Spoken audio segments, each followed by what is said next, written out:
Hey, everybody. Hey, we had a few people drop in. No one was able to stay this week, but I still am going to give you a little additional recording with some of the information I was going to share with the group. And I'd love to hear in the comments what you think of this material.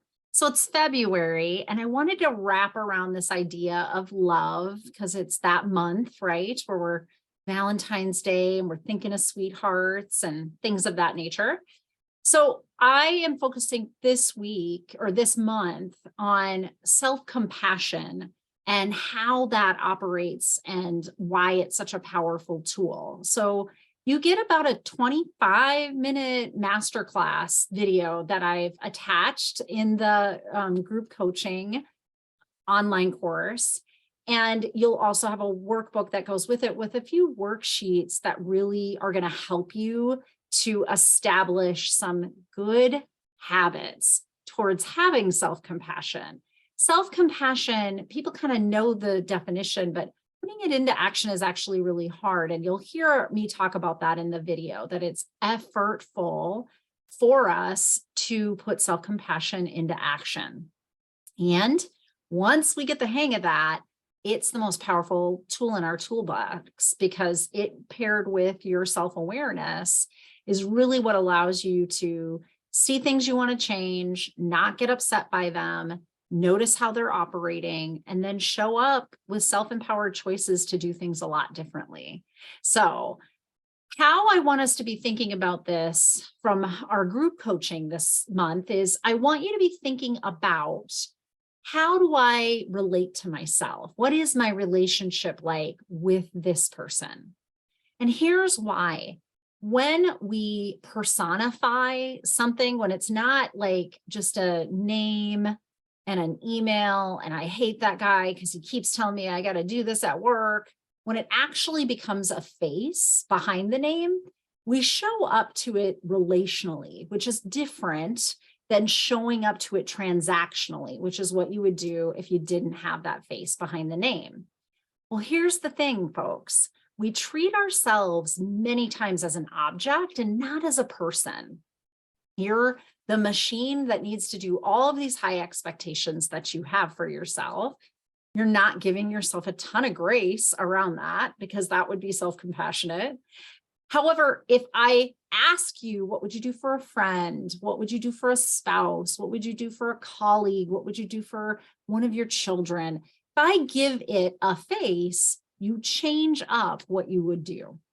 So for example, if you are really tough on yourself and you just never say no. So when somebody needs you, you say yes to it and you add it on to your never ending, everlasting to-do list.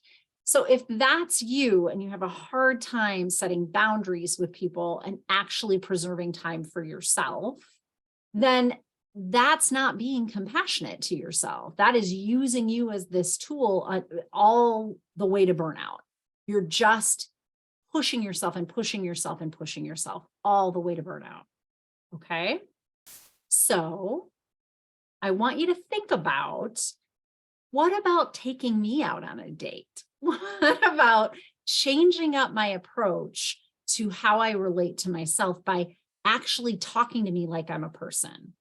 You know, sometimes I'll tell people to use she, her, he, him, they, them pronouns, whatever your pronoun of choice is, for your body instead of calling it an it, because this same thing is happening. So I'm mad at my body when it won't lose weight during perimenopause, or I'm mad at her during perimenopause that she's not losing the weight. Changes it up. We start to relate to ourselves a lot differently. So I've given you several worksheets in the workbook to start facilitating towards this. And one of them is just a list of different things that you can do. So I say date yourself, but it's something like that. So some of them on the list are about building compassion with others. Some of them on the list are about building compassion with us. When you watch my video this week, you'll have a good understanding of why it is that I have set it up that way, that I want you to do a little bit of both, because you're going to fire what you've already got for skill sets in your head as compassion work towards others, and you're going to wire it to how you are going to treat yourself. So all of the rhyme and reason behind that is there, and they're all there just to help push you. But I do want to hear from you guys in those comments.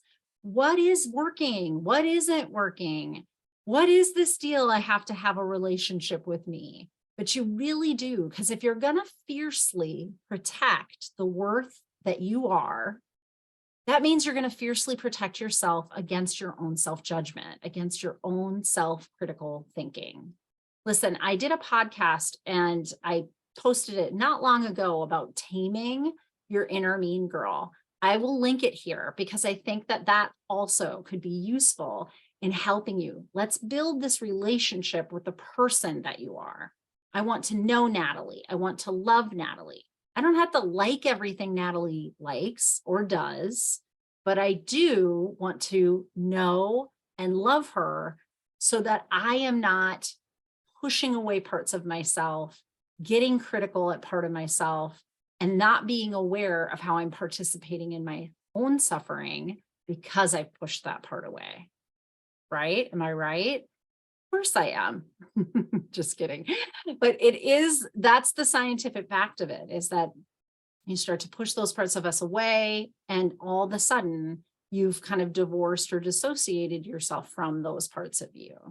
So again, this is all about love and building relationship and taking yourself out on dates and looking at your self-care in a different way that is preserving the worth and energy and rewarding without any reason why, just rewarding for the sake of rewarding this version of you, okay?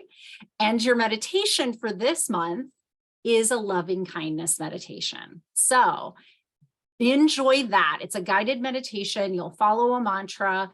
There's many of these kind of compassion, loving kindness meditations on the interwebs. So wherever you get your guided meditations, I'd also encourage you to try a few of these loving kindness meditations all through this month, and notice if, when your object is yourself, you're relating to the person you are, if you're building more loving kindness towards that version of you, towards who you are as a whole person, and not just, dang it, I didn't do this right, and I'm being critical with myself.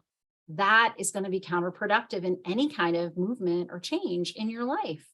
All right, everybody. It was a pleasure to see the few of you that dropped in. I'm sorry that we couldn't get a good group conversation going to have posted for this month for free group coaching, but we certainly can create that conversation online. And remember, it isn't just the community within the coaching platform, but also on Facebook. I have an online community that is just people registered in the free group coaching. So if it's something you haven't wandered over to, please go do that, because sometimes that's a little bit easier to facilitate conversation with. All right, everybody. I hope to see you all in March.